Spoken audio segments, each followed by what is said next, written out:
Welcome aboard Just Jets with your captain, Matt O'Leary. Buckle up and enjoy the ride.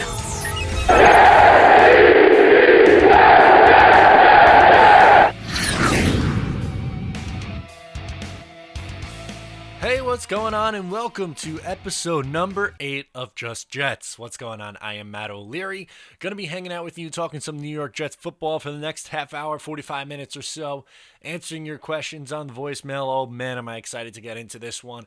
It's finally April, the draft is coming, and yes, it is still happening, thank God.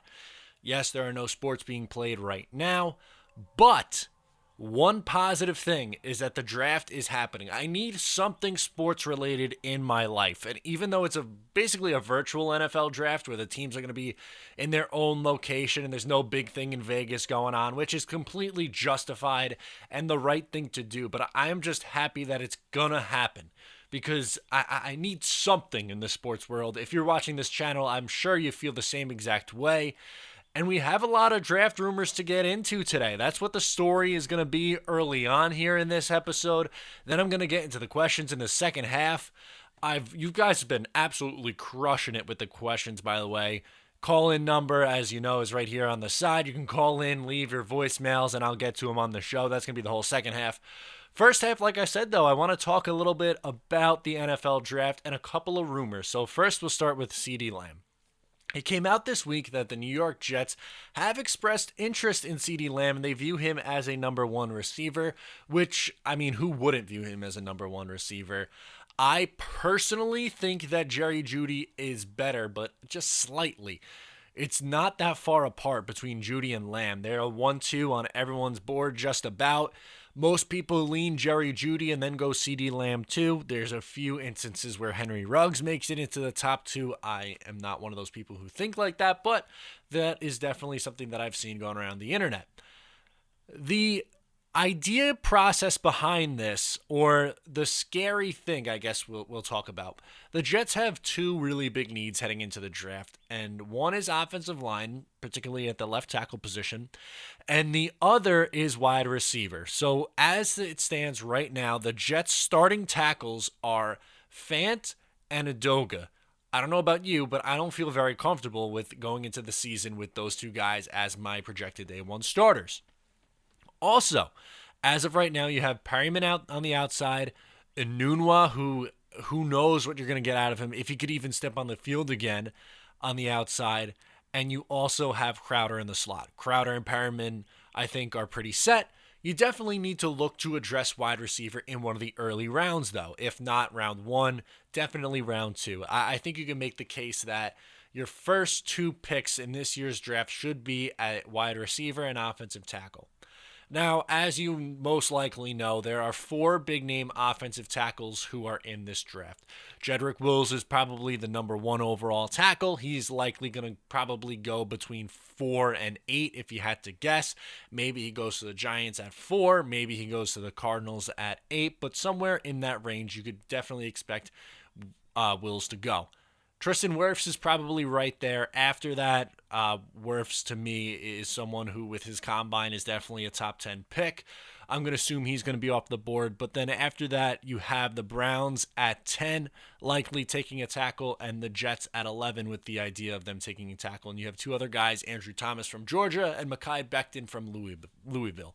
Those are the big 4. After that, you have guys like Josh Jones, you have guys like Ezra Cleveland, and maybe Austin Jackson in the late first round, early second round. That's the next crop. To me, it's those 4, a little bit of a step down, Josh Jones, another little bit of a step down, the other 2 guys in Austin Jackson and Ezra Cleveland. I might put Ezra Cleveland a little bit above Jackson, but it's negligible at that point. We're just arguing over semantics. Nonetheless, I was a little bit surprised to hear that the Jets are interested in CeeDee Lamb because everything that I've heard about Joe Douglas and everything I've read about Joe Douglas is this guy wants to go offensive line. And I mean, think about it. He's a former offensive lineman. In free agency, he went heavy offensive line because, to me, it was the Jets' biggest need. Yes, they definitely need weapons, but if one of the 4 big offensive linemen are on the board at 11, it's very tough for me to see them do anything else than take one of those 4 guys. But let's do a hypothetical here. Let's say the Chargers don't want to take a quarterback. They take someone at 6. They take an offensive lineman. The Giants take an offensive lineman at 4. Then the Browns take an offensive lineman, and the Cardinals. Those are 4 places. Maybe Jacksonville can go O-line. 5. I'm just trying to name places offensive linemen could go in this draft before the New York Jets pick. So there's probably 5 potential places an offensive lineman could go before you're on the clock at 11. And if all 4 of those guys are gone, would you rather stay where you are and take a wide receiver like CeeDee Lamb, or stay where you are and potentially overdraft a guy like Josh Jones? I personally like CeeDee Lamb a lot. I know Ryan from Jets Talk 24/7, he loves CeeDee Lamb. I probably put Judy a little bit ahead of him, but I would not be crying if Jerry Judy or CeeDee Lamb was the pick at 11. It all depends on what you want to do at the tackle position after that. If you want to say, hey, we're going to try and trade back into the first round or move up in the second round to guarantee that we're going to land a tackle, okay, sure. And there's another scenario, which I'm going to get to in a little bit, where the Jets could find a tackle later in the first round. But, I mean, how could you not like CeeDee Lamb? 1,300 yards, 14 touchdowns last year, 6'2", 189. He's got decent speed, ran about a 4.5. He's not blazing fast, but he is a very steady target. He is comparable to DeAndre Hopkins as a prospect. Also, I saw comparisons to Chad Johnson as a draft prospect. I personally give a slight edge to Jerry Judy just because of how pristine his route running is, and he's a touch faster than CeeDee Lamb. But make no mistake about it, Lamb is going in the top half of the first round, and someone's going to get themselves a really good wide receiver. I was just surprised to hear these rumors with the New York Jets. I don't think I would bet on them taking CeeDee Lamb. I'm not opposed to the idea. I would just be very surprised if we got here on April 23rd, and that was the pick for the New York Jets at 11th overall. Now let's get into the other scenario that was rumored recently with the New York Jets looking at a potential trade back options. Apparently the Falcons are looking to move up, and who are they looking to move up for? I'm not quite sure, because everyone has been mocking K'Lavon Chaisson or Chasian, however you say his last name, from LSU. He's an edge rusher. I don't necessarily see them moving up for a quarterback. Most teams in these drafts like to move up for quarterbacks or wide receivers. You have 2 first-round pick wide receivers in Julio Jones and Calvin Ridley. I don't think you're going to move up for another wide receiver. That doesn't seem to make a ton of sense. I couldn't tell you who they were potentially moving up to get, but the rumor has it that the Falcons are looking to move up to 11. Would you trade back to the 16th pick, right before the Cowboys pick at 17? Depending on the situation, I think I would. One of those situations would be if, for some crazy reason, you don't love one of the 4 offensive linemen, or the 4 offensive linemen are gone and you're stuck at 11, maybe you want to move back and get some picks, because you could probably get, I'm going to assume you can get Josh Jones at 16 rather. I think you could be able to get him. Henry Ruggs might be there, who also the Jets were reported to have strong interest in. He's blazing speed wide receiver from Alabama. Maybe Justin Jefferson from LSU. I like him a lot. I think you could probably draft him in the early 20s, but if they took him at 16, I don't think that's a reach. I think he has some high value there. I wouldn't go edge. I wouldn't go corner.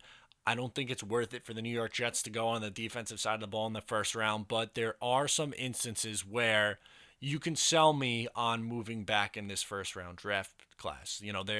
It's a deep class at the wide receiver position, so if you decide, hey, maybe I will go wide receiver in round 1, you can get a stud at 16. And then if you pick up an additional second round pick from the Falcons, you could say, all right, well, I got 2 second rounders now. I'll use my first one, take the best tackle available, maybe someone like Ezra Cleveland's there, or I could take a corner or an edge, another position of need. It all depends on what your plan of attack is at the offensive line position. And I know it's hard to predict because we still are far out. It's still like 3 weeks away before we're getting to the draft, and that might not sound that far away. but in NFL terms, it is, because there's still some big name free agents left on the market. Jadeveon Clowney's out there. There's some corners out there who could probably start. There's big name quarterbacks still available. So it's tough to see what the NFL landscape is going to be when the clock strikes and the first pick is on the board.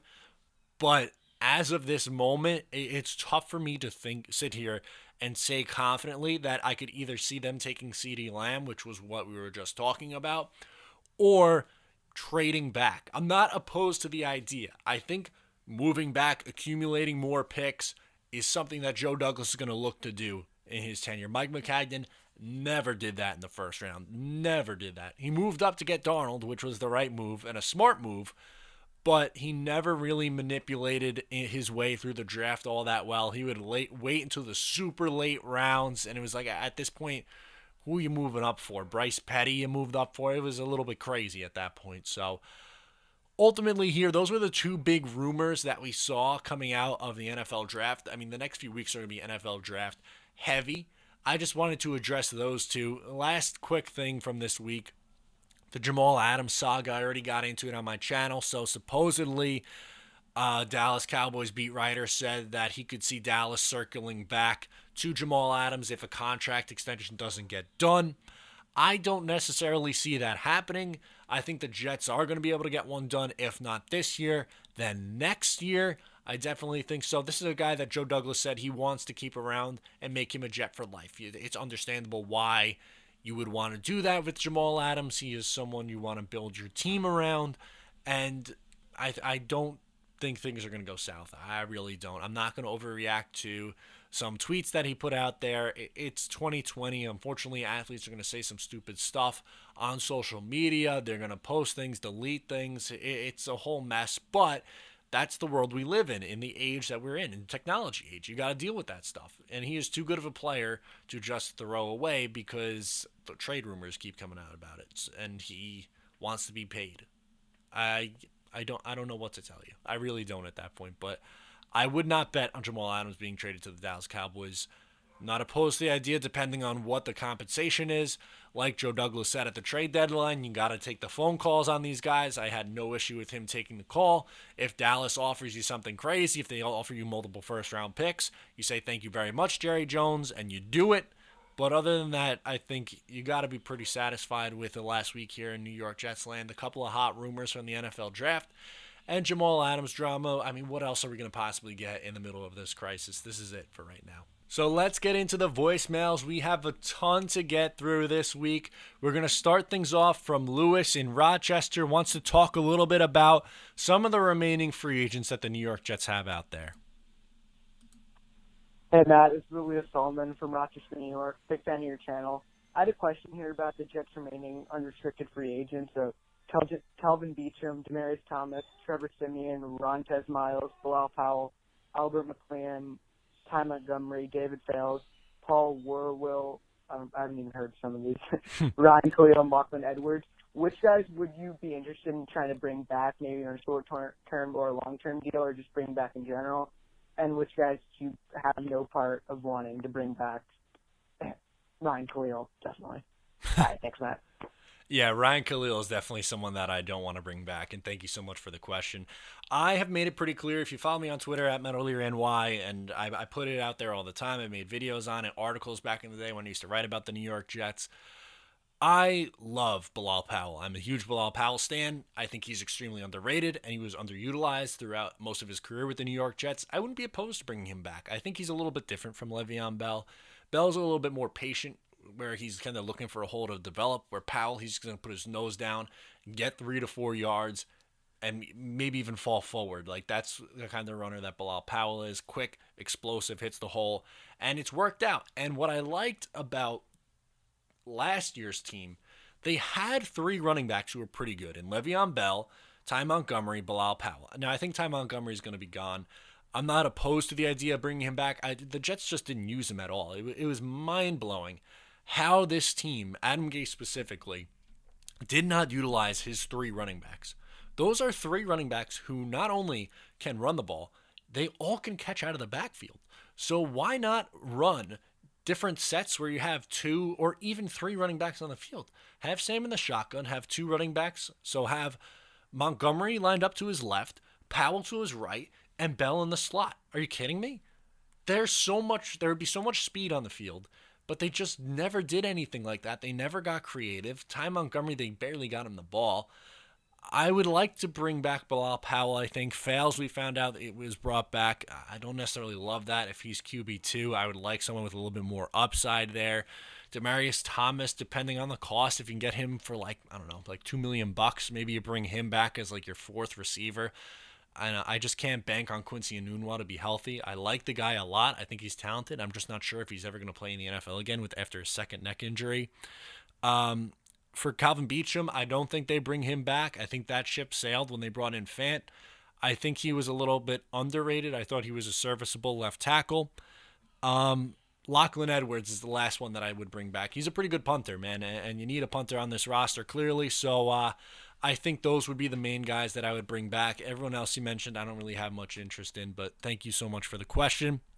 Next up, we're going to go to Phil from New York, who wants to talk a little bit about the 1-year deals that the Jets were giving out. Finn Morris in New York. My question is, what's up with the 1-year deals? Does this have anything to do with Joe Douglas or cap space or Adam Gase? Just a question. Thank you so much. Love your videos. Thank you so much for the question. So I think this is Joe Douglas like trying to hold the fort down. So essentially, this team, or in the NFL in general, we'll go this route. In the NFL in general, you have to build your roster through the draft, and the Jets have been atrocious. That's why they've been so bad for so long throughout almost the entirety of the 2010s, outside of the first year in 2010, thanks a lot to the Eric Mangini regime in terms of drafting. They had so many misses, not only in the first round, but they would get nothing out of guys in the middle round. You really, really need to build your roster through the draft, so it's going to take a little bit of time. I think the guys that he brought in on 1-year deals, it's kind of to hold the fort down in the short term, and in this year and next year's draft, he's going to look for pieces to add to the core for a long time. Hopefully a wide receiver, hopefully an offensive lineman, hopefully a corner, an edge rusher, really important positions that hold a lot of positional value, something we talk about on the show a lot.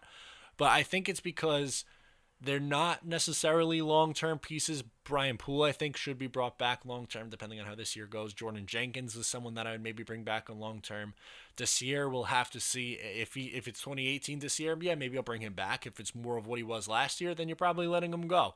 But ultimately, I thought Joe Douglas did a pretty good job in free agency. Would have really liked to see him bring back Robbie Anderson over Perryman. That's one of my only critiques.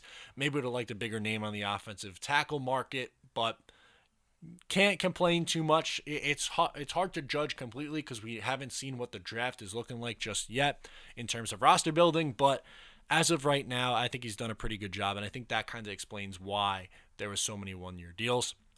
Next up is James, and he's going to talk a couple of round 1 draft scenarios. Let's hear from him. Hey, Matt, this is James. Just calling a big Jets fan here. Just wondering what's your opinion on left tackle. I've seen a lot of mock drafts with Thomas falling like beyond pick 11, and with wide receiver and such a need, would it be worth it to pass on Thomas if Wirfs, Beckham, and Wills are already taken? And if Jets do go wide receiver at 11, would you prefer Lamb or Judy? All right, thanks for everything you do, man. Have a good one.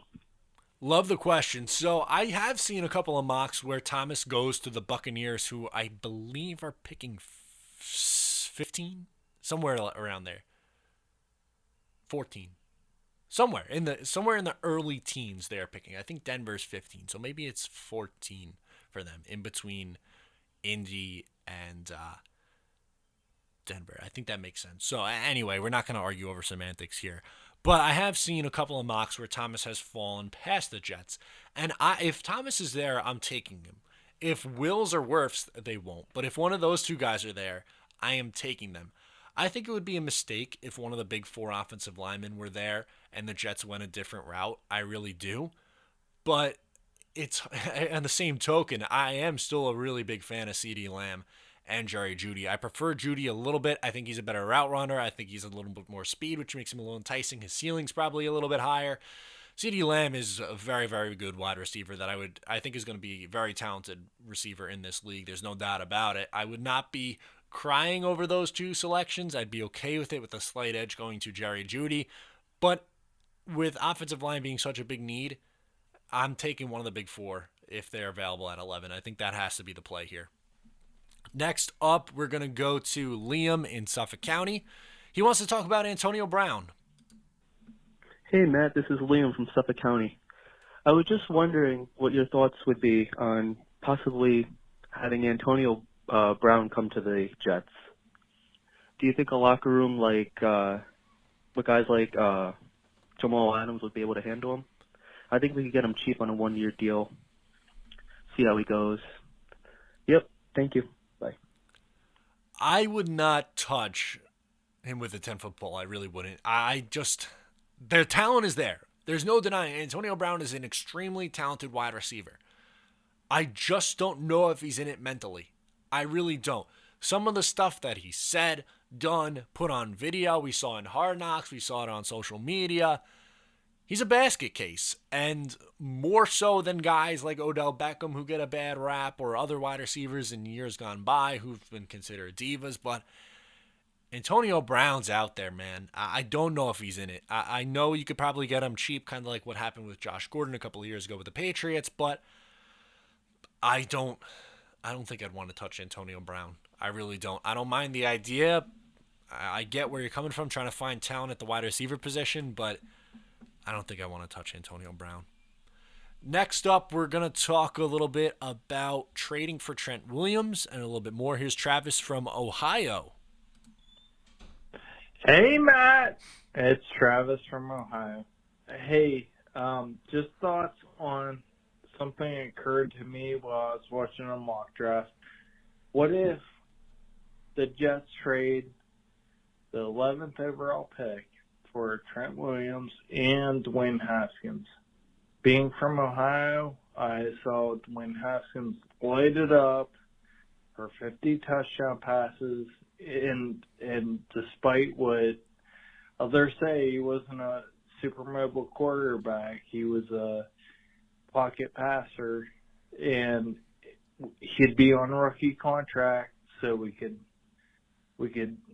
almost Josh Rosen that stuff, and he could back up Sam, and that would solve that need. Plus, we'd get our left tackle and 2-1. Now, we'd be paying out the butt for Trent Williams, which stinks, but it would also solve that need. So, just thoughts. Stay healthy. Go Jets. Love ya. Keep doing whatever makes you happy in the show. And I'm a hat guy too, so don't feel bad about the haircuts. So, all right. Love you. Want to hear it. Your reaction. Bye. Thank you so much, Travis. You really cracked me up, my dude. On this one, I'm going to have to disagree with you. I don't see the Redskins trading Dwayne Haskins. One, I know that was rumored because some people are saying that they might take Tua with their second overall pick, but I don't see that happening. I think they're going to just take Chase Young. If they did trade Dwayne Haskins, it would cost them a lot of dead money. So it would be a dead money cap hit if they traded him before June 1st of 6.3 this year, 4.2, 4.25 in 2021, and then 2.1 in 2022. If you trade him post, it's post June 1, it's a 2.1 million cap hit, 2.1 million cap hit, 2.1 million cap hit for the remaining 3 years of his contract. And it would save you $1 million and change for the first 2 years and almost $2.5 million if you round up in year 3. I just don't see them trading Dwayne Haskins. I really don't. I don't love the idea of trading for Trent Williams. I think you maybe give up a third rounder to get him.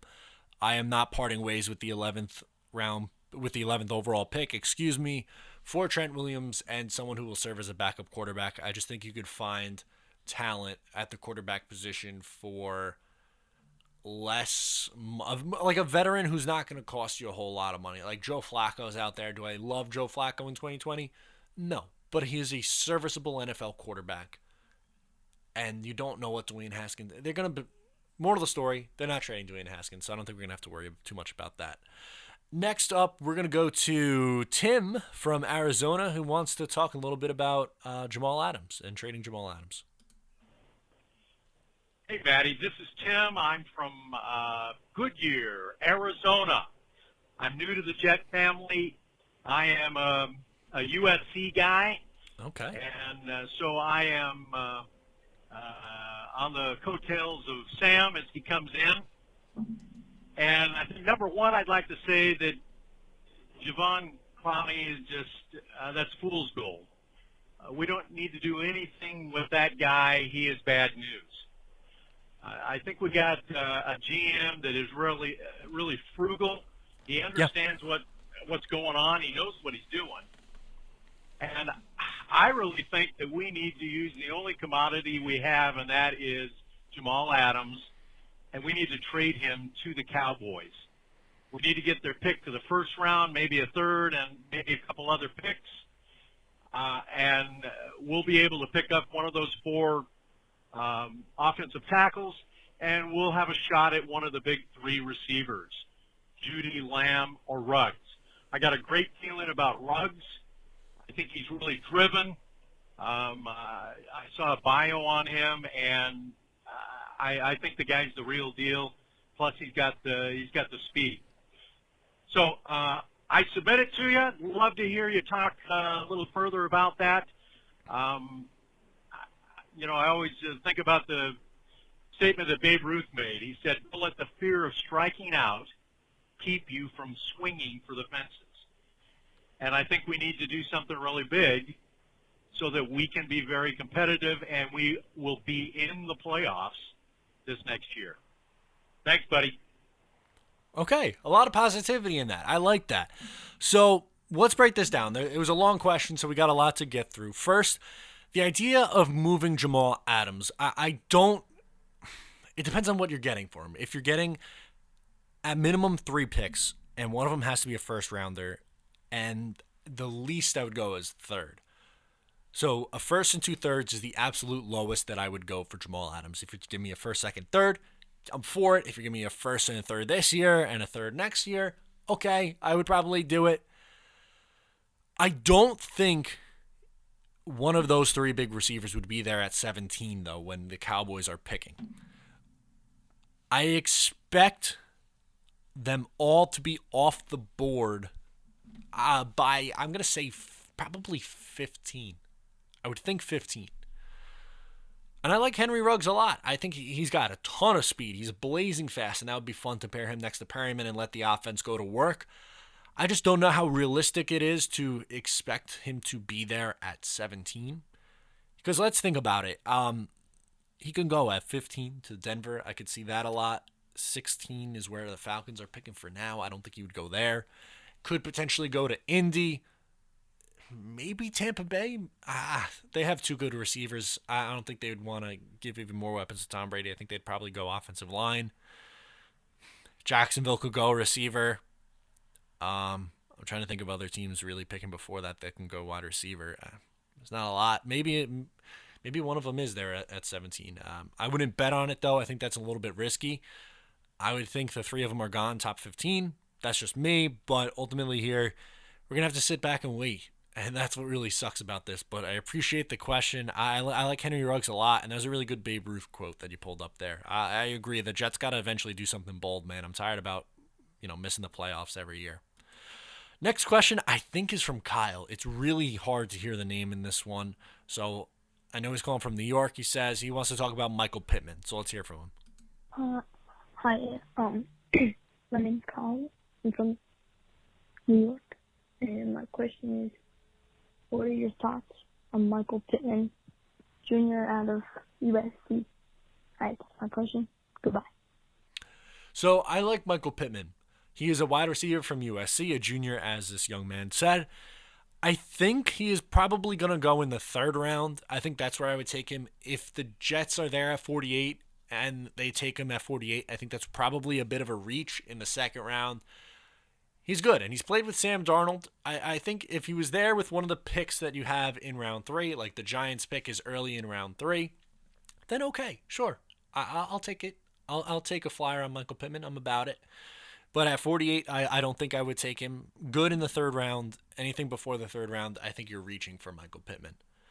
Next up is Weston from Florida, and he's calling in to talk about Brandon Cooks. Let's hear from him. Hey, Matt. I'm Weston. I am calling in from Florida. My question for you is, with the rumors of Brandon Cooks getting cut or getting released, do you want the Jets to go after him? I really want us to go after him. I think he could be a real number one receiver for us, and we haven't had one of those in a few years now. Robbie was great, but I'd like a nice receiver that's good at a little bit of everything. And if you'd like us to bring him in, what do you think would be a good price for us to get him at? Thank you for taking my question, and good Jets. Okay, so there's a lot to break down in this question. That's if he's going to get cut or if he's going to get traded. So if they cut him we'll do pre-June 1st first and then do post. So it would be $29.8 million of dead money this year against the cap. It would cost them $13 million to cut him pre-June 1st. It would also cost them $13 million, $8 and $3 the following year. So you would have to pay an additional $13 million against the cap this year, and it would cost you $3.8, $9.6, and $14 million the years following. Now, if you cut him post June 1st, they would have to eat his entire cap hit for this year, which is $16.8 million, then 4.8, 4.8, 3.4, which would give you a cap savings of 0 in year 1, 12 million in year 2, 13 in year 3, 14 in year 4. Now, if they were to trade him, it would cost them money to do it before June 1st. After, you would save 12 million, 12 million, 13 million, and 14 million. I like him as a player. And I would like him on the Jets. I'm just not so sure something happens with him before June 1st. And I can't leave the draft with a hole still at the wide receiver position, if that makes sense. Because if you leave without really a plan on the outside for wide receiver, it's not ideal. It's not ideal. But if he was, let's play the game. Let's say he's available on the open market. I would give him a 1-year deal, say somewhere between $8 and $10 million, and let him prove it. Let him prove it. I know Perryman got $8 million, so maybe he gets 10. We'll say 10 to 11 million, somewhere in that range on a 1-year deal. He's going to be playing his age 27 year this year. He's coming off a really down year, but he's talented. He's had multiple seasons over 1,000 yards. I think he is a number 1 receiver. I'm not sold on him being available before June 1st, and I don't want to have a hole at the wide receiver position at that time. Let's go next to Drew from North Carolina. Wants to talk Jerry Jeudy, CeeDee Lamb, a couple of those guys. Let's hear from him. Hey, Matt, this is Drew from Charlotte, North Carolina. Just wanted to say I really like what you're doing with the podcast. It's very informative, and I enjoy listening to it every Monday. So keep it up. Keep up the great work. My question for you is, who would you rather have if you have the choice between CeeDee Lamb and Jerry Jeudy? Personally, I would probably have to go Jerry Jeudy simply because of his phenomenal route running abilities and his speed, which is better than CeeDee's. But, of course, CeeDee has spectacular catch radius and yards after the catch ability. I mean, so I'm just curious what you think. I know the report has come out that the Jets are more interested in CeeDee right now than Jerry Jeudy, but just want to know what you thought. Thanks. Yeah, I really like both wide receivers. I think I lean Jeudy for the same reasons that you do, Drew. So he is the better route runner and he has more speed. That is for sure. CeeDee, on the other hand, not bad. Great catch radius, like we said, and yards after the catch is something that he's extremely good at. I like both of them a lot. I really do. I don't think you can go wrong either way. I would lean more towards Jerry Jeudy, and I think his floor is a little bit higher, which makes him more of a safe pick. The Jets in recent years have gone more for the safe pick, so I guess I'd probably lean more towards them taking Jerry Jeudy, and I think that's where I would lean as well. But make no mistake about it, I'm okay with taking CeeDee Lamb. I think he's a very talented wide receiver, and somebody's going to get a gem by taking CeeDee Lamb. Last question comes from Randall from Uniondale. Let's hear from Randall. My name is Randall Martin from Uniondale. Just two players I would like to see them look at. In the second round, I'd love to see them draft Damon Arnett, the cornerback from Ohio State. And in the fourth round, my sleeper pick of the draft is Quez Watkins, wide receiver from Southern Miss, 6 foot, 196 pounds, but he runs a 4.3. Please, thank you. Okay, so the second round's a little bit early for me to take someone on the defensive side of the ball. I think I'm waiting for round 3. I don't know a ton about Arnett. I know he was pretty good for Ohio State. You know, that's a really good team. They put out a lot of quality players. But I wouldn't say I've seen a ton of him. Obviously, Okuda's the bigger name corner from Ohio State, so I've probably seen more of him than I've seen of Arnett. So I can't really talk about that. As far as the sleeper pick in the fourth round goes, it's not a bad idea. I would definitely double up on the wide receiver position. So what I mean by that is take somebody in the first and second round and then maybe look to go either in the third round with another wide receiver or in the fourth round. That's fast. The 4.3 is extremely fast, and he's got good size. Like you said, 6 foot, 196 pounds. He's not a small little guy like a Tyreek Hill. He could probably play on the outside at that size, so I'm not opposed to him. I don't know a ton of these guys in the fourth round. When you start to get into that, I don't classify myself as someone who, is full-on draft. I try to do the best that I can. I would not go corner in the second round. I think I would wait on that and maybe go in the third round. I think I'd go offensive lineman, wide receiver, and then maybe go defense in the third round with corner and edge, and then back to receiver in the fourth, something like that. Definitely not opposed to going back to the well-on wide receiver in the mid-rounds, like 3 or 4. I definitely am right there with you doing that. So that's it for this week. It's April now. We're going to get draft heavy the next few weeks. Hope you enjoy, obviously. Hope you are staying safe. Make sure to wash your hands, stay inside, do the social distancing. I really, really hope that you guys are staying safe and healthy.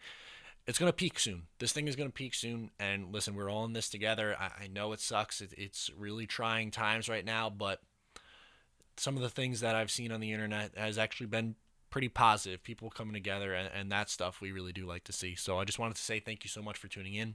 Please, wherever you are listening to this, please make sure to subscribe. Give a rating and review. That really helps out a lot. I appreciate it. Once again, I am Matt O'Leary. This is Just Jets, and I'll talk to you next time.